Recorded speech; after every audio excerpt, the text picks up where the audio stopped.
Olá, sejam bem-vindos. Ela é doutora em Química, especialista em inovação, propriedade intelectual e gestão do conhecimento e autora e organizadora do livro-texto da nossa disciplina. Nosso papo hoje é com a doutora Núbia Ribeiro.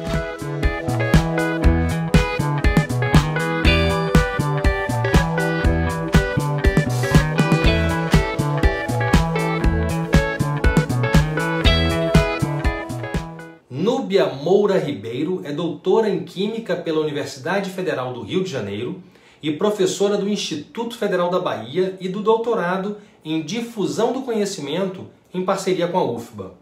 Foi diretora do campus de São Francisco do Conde da Unilab, pró-reitora de Pesquisa e Pós-Graduação do IFBA e coordenadora da Câmara Interdisciplinar da FAPESB. Atua nas áreas de inovação, propriedade intelectual e gestão do conhecimento. É a organizadora da série Prospecção Tecnológica do Profinit, livro-texto da nossa disciplina.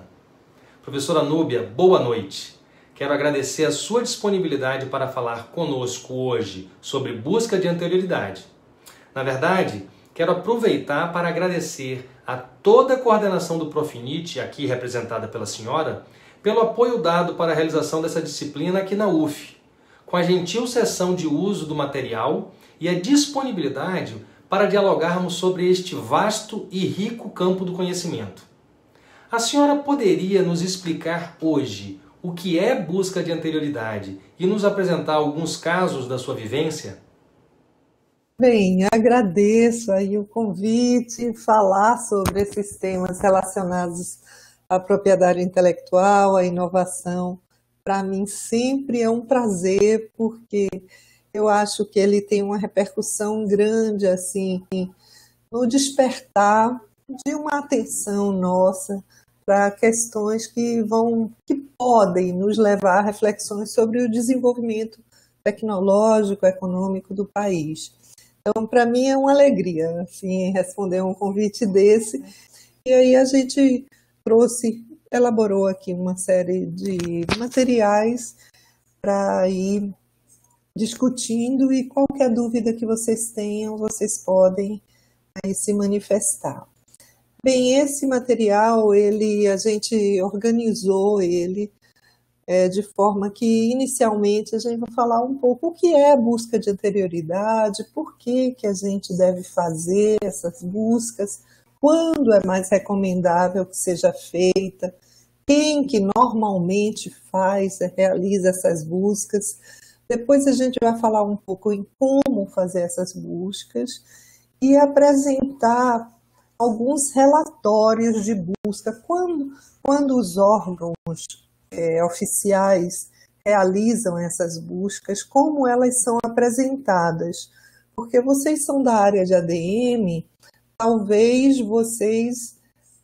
se vocês não forem trabalhar em um escritório especificamente relacionado à propriedade intelectual ou algum núcleo de inovação tecnológica de alguma instituição de ciência e tecnologia, é muito provável que vocês demandem esses relatórios de busca de escritórios privados ou mesmo escritórios governamentais como o INPI aqui no Brasil. E ao receber esses relatórios, aí a gente tem que estar um pouco familiarizado para entender como eles são apresentados. Então, eu trouxe alguns exemplos deles também, né? Bem, então, o que é busca de anterioridade, né? Então, busca de anterioridade é uma denominação que nós usamos quando nós vamos pesquisar informações tecnológicas para nós verificarmos se existe ou não algum produto. Então, quando você quer verificar se esses produtos ou processos ou alguma melhoria de algum produto ou processo já existe, você faz uma busca de anterioridade. Isso porque quando nós vamos depositar um pedido de patente no Brasil, em qualquer lugar do mundo, né, vai ser verificado 3 requisitos para que essa patente possa ser concedida. E um deles é novidade. Aquilo que aquela invenção que você vai proteger, ela não pode ter sido apresentada em congresso, nem em um artigo, nem está disponível para venda, ela não pode existir antes da sua proposta, porque senão você não vai atender esse requisito de novidade. Novidade é o requisito de patenteamento que nos remete à busca de anterioridade. Busca se tem algo antes daquela sua proposta. Então, a gente pesquisa as informações tecnológicas visando observar se existe algo semelhante àquela pesquisa ou àquela invenção que nós temos interesse em desenvolver. Normalmente, essa busca de anterioridade ela é feita no início de algum projeto de pesquisa, principalmente quando a gente tem como proposta depositar ou proteger aquela invenção que nós queremos criar através do desenvolvimento do projeto de pesquisa. Então, se a intenção é que aquela invenção seja protegida, a busca de anterioridade é fundamental, porque ela garante que nossos esforços não sejam em vão, né? Então, nós fazemos a busca de anterioridade para a gente ter uma noção do estado da técnica. Então, daí, com isso, né, nós vamos ter um mapa, um cenário com diversas informações acerca daquele segmento, né, tecnológico que nós temos interesse, daquele tema que nós queremos desenvolver na nossa pesquisa. E, além de fazer esse levantamento, ter essa construção de aí um cenário, um mapa de informações sobre aquela área tecnológica, a gente evita investimentos desnecessários, tanto o investimento financeiro, né, quanto o tempo, né, a quantidade de homens-horas aí de uma equipe de pesquisa que seria perdida se a gente desenvolve algo que já existe. E tem um levantamento, isso já tem alguns anos, a comunidade europeia, eles fizeram um levantamento assim, de vários projetos de pesquisa que foram desenvolvidos e que em torno de 30% deles era a reprodução de produtos, processos ou melhorias já existentes, porque esse levantamento do estado da técnica não tinha sido realizado. Além disso, se faz busca de anterioridade no sentido de monitorar tecnologias, né?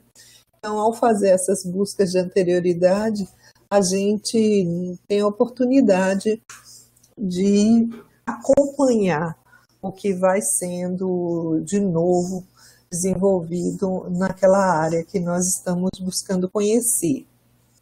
Bem, e quando a gente deve fazer essas buscas de informações tecnológicas para verificar se uma tecnologia, se ela já existe ou não?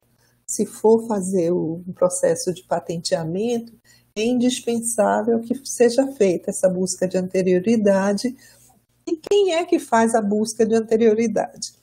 Muitas vezes, a equipe de pesquisa, quando já tem alguém mais familiarizado com bases de dados de patente e tudo, a própria pessoa pode fazer. E, normalmente, assim, nas áreas tecnológicas, quando tem interesse em patenteamento, já tem sido feito, né? Ou os núcleos de inovação tecnológica. Além disso, além desses casos do MIT, a gente pode ter escritórios, nós temos escritórios privados que, mediante pagamento, né, de um relatório de busca, eles emitem esses relatórios de busca de anterioridade. E até mesmo órgãos governamentais, escritórios nacionais de patentes também, ou internacionais de patente, emitem esses relatórios de busca de anterioridade. No Brasil, aqui era só a página de uma empresa que tem no Brasil que presta esse serviço de elaboração de relatórios de busca para verificar o item de novidade, que é a Axonal. Aqui a gente tem uma empresa inglesa, a Arbor, que ela aqui está pequenininho, mas aqui tem Novelty Search. Eles fazem buscas, fazem relatórios de buscas de novidade, fazem de validade de patente, etc. Mas aqui é um exemplo também de empresa privada. Essas duas, né, que eu falei aí, são empresas privadas que a gente pode contratar os serviços dele para fazer a busca de anterioridade de uma determinada invenção. Aqui tem o relatório, tem a página do INPI. Além desses serviços de analisar os pedidos de direitos de proteção de invenções e de marcas, eles prestam um serviço aqui, ó, de emissão de uma opinião preliminar de patenteabilidade. Então, além do INPI, ó, aqui o escritório australiano de patentes, eles também elaboram relatórios de busca, então pode ser solicitado em qualquer lugar desses. Aqui está destacado, né, quando é que o INPI, tendo eu solicitado o exame da minha patente, não é aquela opinião preliminar. Aqui, eu já depositei a minha patente e o INPI vai analisar a minha patente. Então, o INPI não deve conceder uma patente de algo que já exista. Então, toda a patente que é depositada no INPI passa por um exame formal. Então, a invenção vai ser analisada, vai ter um relatório de busca e os inventores, os titulares receberão aquele relatório e vão ter que responder os questionamentos que o INPI fizer. Se todos os questionamentos forem respondidos a contento, então é publicado, tem aí o exame técnico, né? E vai ser deliberada aí vai ser concedida a sua carta patente. Bem, como fazer buscas de anterioridade, né? Com um enfoque bibliográfico, patentário e mercadológico. Então, quando a gente quer compreender profundamente uma invenção, o título normalmente é muito breve, então a gente vai ter uma ideia do que trata, mas não vai compreender toda a invenção. No resumo, a gente já vai encontrar mais palavras-chave, mas não tem uma noção assim completa, né, do que é a invenção. O relatório descritivo é super importante para compreender a invenção. Os desenhos, como não tem texto, então eles às vezes olhando se é um equipamento e tudo, os desenhos são muito reveladores, né? Mas eles não vão dar todas as variações e tudo. Então os desenhos são importantes principalmente para produtos, né? Mas eles não são tão completos como o relatório descritivo. E as reivindicações que delimitam a novidade da invenção, elas são muito importantes para a gente ver a validade da patente, pesquisas de infração. Será que uma patente entrou na delimitação protegida por outra, ou seja, infração? Agora, para a busca de anterioridade, o que a gente entende? Que se uma palavra aparece no título de uma patente, a patente tem que tratar sobre o que aquela palavra significa. Se as palavras são encontradas também no resumo, então a invenção trata sobre aquilo que é apresentado no resumo. Mas como a gente viu no relatório descritivo, a gente fala de outras patentes, exemplos, justifica. Então, uma palavra que a gente encontre no relatório descritivo não necessariamente está relacionada àquela invenção. Por exemplo, eu falei com vocês da possibilidade de proteger uma patente de biodiesel que usa o óleo extraído de sementes de plantas da caatinga. Mas, na justificativa, eu posso falar de óleo de soja, de girassol, e se eu procuro pela palavra soja ou girassol no relatório descritivo, eu vou encontrar.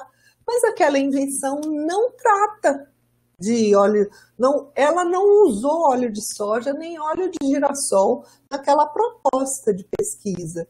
Então, tem muita informação que vai aparecer no relatório descritivo que não é aderente à invenção. Então, na busca de anterioridade, a gente não costuma procurar no relatório descritivo, porque ele pode trazer muito documento de patente que citou aquela palavra e que não tem nada a ver com o nosso foco.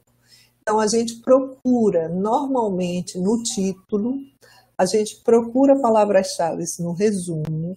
Os desenhos não têm palavras, a gente não pode usar ele como busca, né? E nas reivindicações, a gente costuma, quando a base de pesquisa permite que a gente pesquise também nas reivindicações, a gente costuma pesquisar também nas reivindicações. Mas muitas não permitem, só título e resumo. E título e resumo, normalmente, se aquele termo é encontrado ou no título ou no resumo, aquele termo que a gente está buscando, cajá, umbu, etc., se aparece ali e biodiesel, então é provável que aquela patente realmente trate de biodiesel usando alguma parte da planta do cajá ou do umbu, etc. E as reivindicações, quando estão disponíveis, a busca a gente costuma apresentar ou incluí-la. Aqui nós temos uma folha de rosto, mas além disso eu destaquei aqui com essas setinhas uns numerozinhos que ficam na frente das partes aqui, ó, dos dados cadastrais. Esses numerozinhos são denominados códigos INID, são códigos de identificação. Então, em uma patente chinesa, está lá cheio de ideogramas que a gente não entende bem, mas o 22, seja na China, seja na Coreia, seja nos Estados Unidos, seja na Austrália, o 22, em qualquer lugar do mundo, vai ser a data de depósito. O 11 e o 21, eles vão ser os números dos pedidos e das publicações, né? O 43 vai ser data de publicação. O 71 vai ser o depositante, 72 os titulares e assim por diante. Então, esses códigozinhos ajudam que a gente identifique os dados cadastrais aí da patente, né? Ajuda bastante para a gente se localizar com essas informações bibliográficas que aparecem na folha de rosto. Aqui onde a gente faz a busca de anterioridade, né?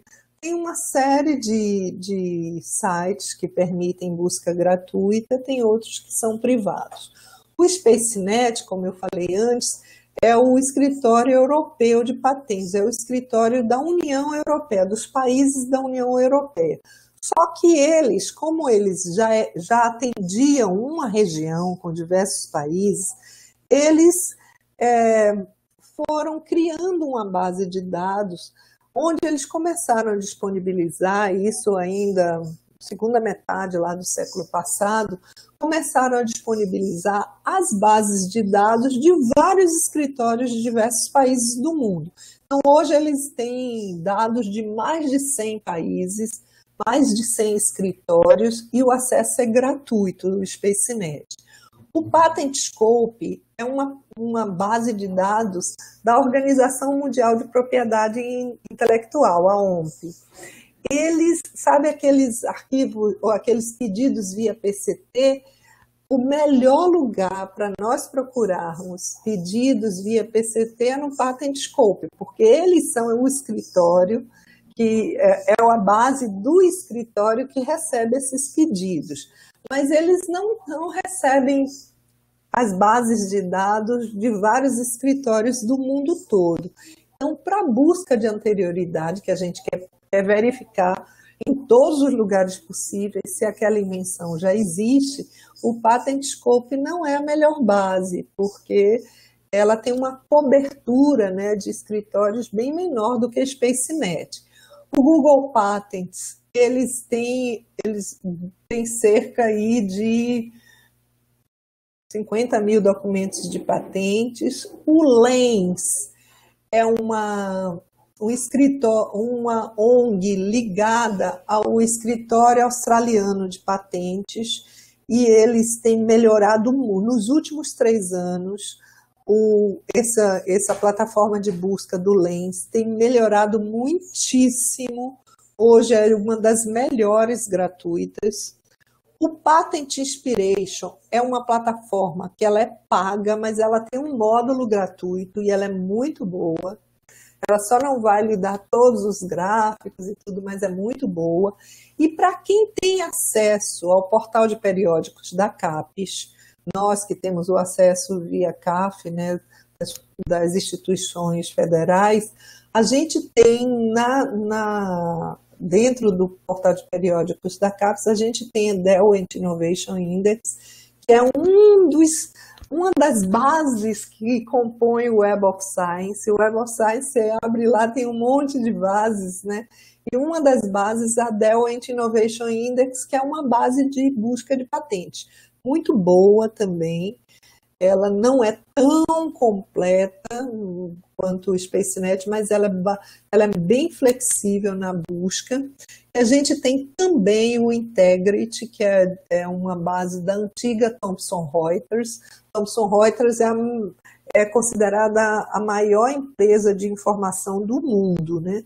E aí essa Integrity foi passada para a Clarivate Analytics, e que está disponível na Web of Science também. Ela é muito melhor para a área médica, porque ela permite pesquisa de sequências genéticas, que é difícil em várias outras, né?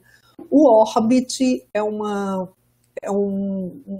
plataforma de busca que é feita por uma empresa, a Kestel, que trabalhou junto com o SpaceNet em algumas partes da plataforma de busca, e o Orbit é muito bom. Dessas, a gente tem acesso gratuito no Profinit, porque a empresa que negocia o Orbit aqui no Brasil fez essa parceria conosco para incentivar o uso, e ela é fabulosa, é muito bom. Bem, sobre campos de busca. Quando a gente vai fazer essas buscas nessas bases, que informações é que a gente coloca para fazer as buscas? Quando a gente vai usar as palavras que descrevem a invenção, como no caso do biodiesel, de óleo de frutas da caatinga, nós procuraríamos com esses termos chaves. Então, a gente usaria biodiesel, a gente usaria óleo, né? E o nome, tanto vulgar quanto científico, das plantas que a gente tem interesse para fazer essas buscas. Então, essas palavras que identificam, né, que relacionam diretamente com a proposta de invenção, a gente chama de palavras-chave, e elas podem ser pesquisadas só no título e no resumo, só no resumo, só nas reivindicações em algumas bases. Por exemplo, o LENS permite, o Orbit, DEWENT, mas outras não, só permite título e resumo. Então, a gente pode pesquisar principalmente no título e no resumo, e quando tem naquela plataforma de busca a possibilidade da gente pesquisar também nas reivindicações, a gente informa para a plataforma de busca que nós vamos pesquisar em todos esses campos. E também outro campo de busca assim, que a gente usa muito são as classificações de patentes.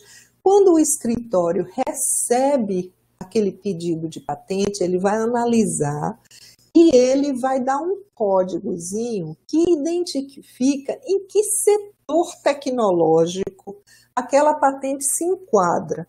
Então, todas as patentes que têm aquele mesmo código vão tratar do mesmo setor tecnológico. Então, todas de biodiesel vão receber o mesmo código de biodiesel. E não é um único código. Por quê? Essa patente que eu dei exemplo, eu falei que era de biodiesel e de óleo de frutas tropicais, silvestres. Então, ele vai receber um códigozinho que vai relacionar o segmento tecnológico do biodiesel, mas isso não informa tudo sobre aquela tecnologia. Ela também tem como uma característica que diferencia ela o fato de ser usado óleo de plantas que podem... Aí a gente não tem um segmento tecnológico de óleo de plantas da caatinga, mas tem um segmento de substâncias que são extraídas, substâncias ou óleos que são extraídos de plantas, óleos vegetais. Então, a gente vai receber um código de classificação que é relacionado ao biodiesel, um outro de óleos vegetais. Então, através desses códigos, eu posso pesquisar, usando aquele código de óleo vegetal, eu posso recuperar, né, quando eu pesquiso nessas bases usando aquele código, todas as patentes que foram enquadradas como patentes que de alguma forma usam óleos vegetais. E se eu coloco de biodiesel, eu vou recuperar todas as patentes que tratam de biodiesel, né? Então, o Código de Classificação de Patentes é uma ferramenta muito útil nas buscas. A gente tem uma classificação internacional de patentes, que ela é organizada pela OMP e atualizada de quando em quando, mas a última atualização que nós tivemos foi em 2006, e já surgiram muitas tecnologias novas. Então, a gente tem a classificação cooperativa de patentes, que o escritório europeu e o americano se reúnem e vão fazendo acréscimos à classificação internacional, para quando tiver uma revisão, eles já poderem incluir na classificação internacional. Então, a classificação cooperativa de patentes é uma expansão da classificação internacional, que é feita por uma colaboração entre o escritório europeu e o americano de patente. Mas a gente usa bastante as duas. Quando é uma tecnologia mais nova, tem que usar a cooperativa, porque eles têm uma seção lá, Y, que não tem na internacional, que é tudo que é novo, que ainda nem tem um lugarzinho muito certo para ele ainda. Não tem uma caixinha lá de um código ainda muito definido. A gente pode pesquisar por datas também, data de depósito, de publicação, de concessão. Os números da patente a gente pode procurar também por número de publicação, de depósito, e pelo depositante ou titular, né, e pelos inventores. Então, tem vários campos de buscas que nós podemos usar. Então, como é que a gente elabora? O que é que eu vou usar para fazer a minha busca? Se lembra que eu falei com vocês que aí as pessoas do NIT conversam com o pesquisador? Um especialista na área é a melhor pessoa, ou o pesquisador que está relacionado àquela invenção é a melhor pessoa para nos dar os termos de busca. Porque ele que conhece como é que aqueles procedimentos, ou aquelas substâncias, aqueles materiais envolvidos na invenção, como elas são tratadas. Então, ele que conhece os nomes científicos. Então, a gente coleta o máximo de informações com os especialistas. Depois, a gente costuma fazer busca se não tem sinonímias. Por exemplo, se vocês forem procurar no SpaceNet, Google Glass, 0 patente, não tem. Aí você vai ver que eles usam virtual reality, headset, eles não vão usar os termos que são mais encontrados como elemento de marketing. Então, às vezes, a gente tem que usar várias sinonímias, ou seja, os sinônimos parecidos daquela palavra, e lembrar que para procurar em português só no INPI, só no Brasil, que no Brasil é que os documentos são depositados em português. Em qualquer outra base, a gente tem que usar todos os termos em inglês, né? As sinonímias todas em inglês, porque das palavras-chave, nome de inventor não traduz, né? Mas nome de depositante, mas as palavras-chave a gente vai ter que usar sempre em inglês, em qualquer outra base que não seja no INPI, porque os documentos vão ser pesquisados em inglês. Então, a gente vai buscar as informações com o especialista, depois a gente vai elaborar aí, dizer que data é que nós fizemos, deixar registrado que data que nós fizemos a busca, porque todo dia todo mundo está depositando, todo mundo não, muitos inventores estão depositando pedidos de patente. Então, uma busca que eu fiz hoje e uma que eu faço daqui a 3 meses vai ter diferença, porque nesses 3 meses foram depositados aí vários outros pedidos de patente e que se foram na área que eu estou pesquisando, com as temáticas que eu estou pesquisando, o número vai mudar. E além disso, se lembra que eu falei para vocês que quando a gente deposita, fica 18 meses em sigilo? Então tem alguns documentos que estavam em sigilo e começam a ser publicados, então esse valor muda com o tempo. Então é sempre importante a gente ter registrada a data da busca, né? E em que campo eu fiz a busca, etc. E como é que eu fiz essa busca. Então, aqui, né, a gente normalmente recomenda que a busca seja feita, buscas de anterioridade sejam feitas com palavras-chave, normalmente título e resumo, e códigos de classificação. Aqui tem alguns lugares onde a gente pode encontrar nome científico de plantas, tesauros, para a gente pegar sinonímias, etc., que são sites que a gente consulta para verificar as palavras-chave que a gente está usando. E eu falei para vocês que tem aqueles códigos de classificação. Os códigos de classificação das áreas tecnológicas, né, são feitos pelos escritórios, e ele vai ter um código com uma organização de letrinhas e números que vão indicar seções, são 8 seções, né, de acordo com as áreas da vida humana. Então, a seção A são necessidades humanas, então as coisas relacionadas à higiene, saúde, vestuário, vai estar sempre na seção A. Aí depois a gente tem as subseções de A. Então, a seção A não tem vestimenta, vestuário, higiene, então A61 é só coisa de saúde. 61K é só produtos de saúde relacionados a plantas, e assim por diante, né? Então, os códigos têm uma letrinha para seção, um número para subseção, ou para classe, depois tem uma letrinha para subclasses e números para grupos e subgrupos. Então, exemplos aqui, ó. A61K 600 significa que está na seção A de necessidades especiais, 61, que é da parte de ciência médica ou veterinária ou de higiene, o K, que eu falei que era de planta, mas na verdade é de preparações, qualquer preparação para fins médicos, dentários ou de toalete. E o grupo 6 é preparações só para odontologia, e 650 é preparações para odontologia vinculada à raiz do dente. Então, a gente parte das necessidades humanas até chegar àqueles produtos que são especificamente para odontologia, para a raiz do dente.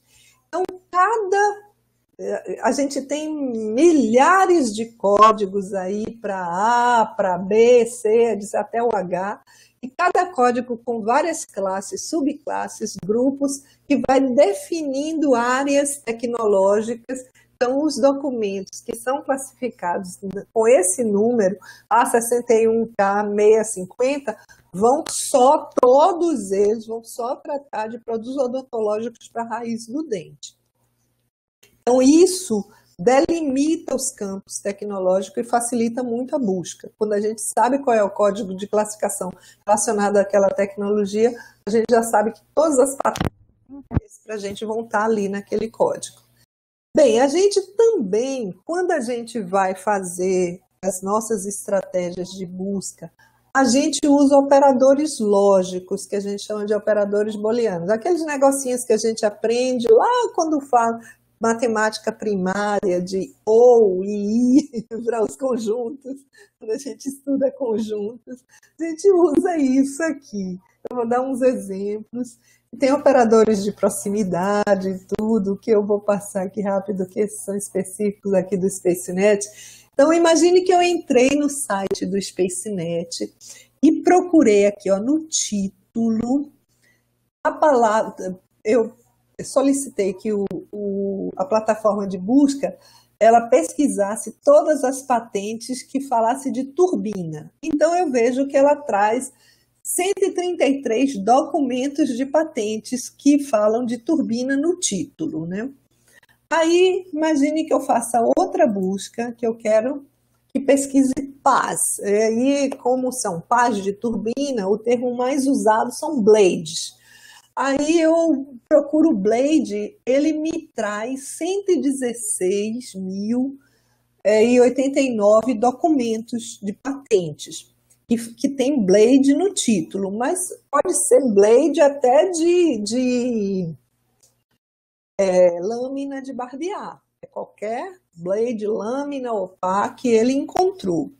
Agora, se eu quero que ele busque todos os documentos que ou tem a turbina ou tem a blade, pode ser turbina de qualquer tipo, e blade de qualquer, até as de aparelhos de barbear. Então, ele vai recuperar tudo que tem turbina, tudo que tem blade, tudo que tem os dois juntos, né?